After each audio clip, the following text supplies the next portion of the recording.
नमस्कार मित्रों, शिवा थॉट्स में आपका स्वागत है।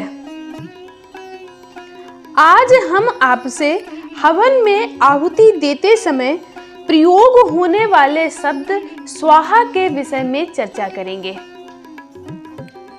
दोस्तों, अग्निदेव की दाहिका शक्ति है स्वाहा।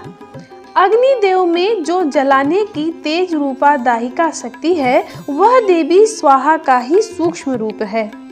हवन में आहुति में दिए गए पदार्थों का परिपाक कर देवी स्वाहा ही उसे देवताओं को आहार के रूप में पहुंचाती हैं, इसलिए इन्हें परिपाक करी भी कहा जाता है। सृष्टि काल में परब्रह्म परमात्मा स्वयं प्रकृति और पुरुष इन दो रूपों में प्रकट होते हैं। ये प्रकृति देवी ही मूल प्रकृति या पराम्बा कही जाती हैं। ये आदि शक्ति अनेक लीला रूप धारण करती हैं। इन्हीं के एक अंश से देवी स्वाहा का प्रादुर्भाव हुआ, जो यज्ञ भाग ग्रहण कर देवताओं का पोषण करती हैं। स्वाहा के बिना देवताओं को भोजन नहीं मिलता है। सृष्टि के आरंभ की बात है। उस समय ब्राह्मण लोग यज्ञ में देवताओं के लिए जो हवनीय सामग्री अर्पित करते थे, वह देवताओं तक नहीं पहुंच पाती। देवताओं को भोजन नहीं मिल पा रहा था, इसलिए उन्होंने ब्रह्मलोक में जाकर अपने आहार के लिए ब्रह्मा जी से प्रार्थना की। देवताओं की बात सुनकर ब्रह्मा जी ने भगवान श्री कृष्ण का ध्यान किया। भगवान के आदेश पर ब्रह्मा जी देवी मूल प्रकृति की उपासना करने लगे।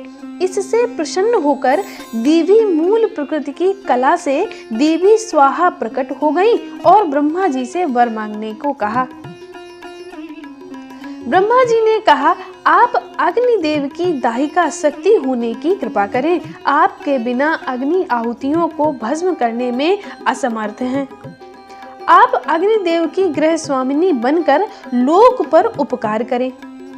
ब्रह्मा जी की यह बात सुनकर भगवान श्री कृष्ण में अनुरक्त देवी स्वाहा उदास हो गई और बोली, परब्रह्म श्री कृष्ण के अलावा संसार में जो कुछ भी है वह सब भ्रम ही तो है। तुम जगत की रक्षा करते हो। शंकर ने मृत्यु पर विजय प्राप्त की है।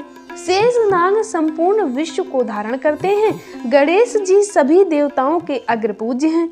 यह सब उन भगवान श्री कृष्ण की उपासना का ही तो फल है।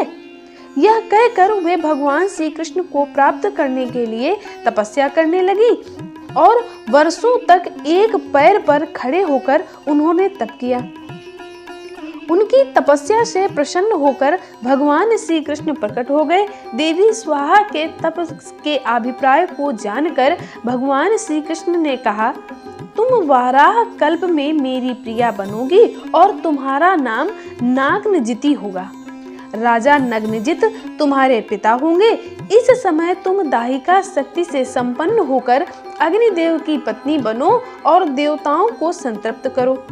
मेरे वरदान से तुम मंत्रों का अंग बनकर पूजा प्राप्त करोगी। जो मानव मंत्र के अंत में तुम्हारा नाम उच्चारण करके देवताओं के लिए हवन पदार्थ अर्पण करेंगे, वह देवताओं को सहज ही उपलब्ध हो जाएगा। देवी स्वाहा बनी अग्निदेव की पत्नी और भगवान श्री कृष्ण की आज्ञा से अग्निदेव का विवाह स्वाहा देवी के साथ संपन्न हुआ।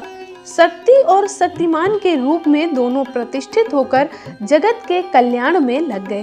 तब से ऋषि मुनि और ब्राह्मण मंत्रों के साथ स्वाहा का उच्चारण करके अग्नि में आहुति देने लगे और वह हव्य पदार्थ देवताओं को आहार रूप में प्राप्त होने लगा।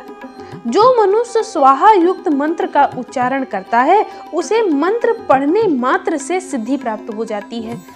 स्वाहाहीन मंत्र से किया हुआ हवन कोई फल नहीं देता है। आइए देवी स्वाहा के सिद्धिदायक 16 नाम का उच्चारण करते हैं।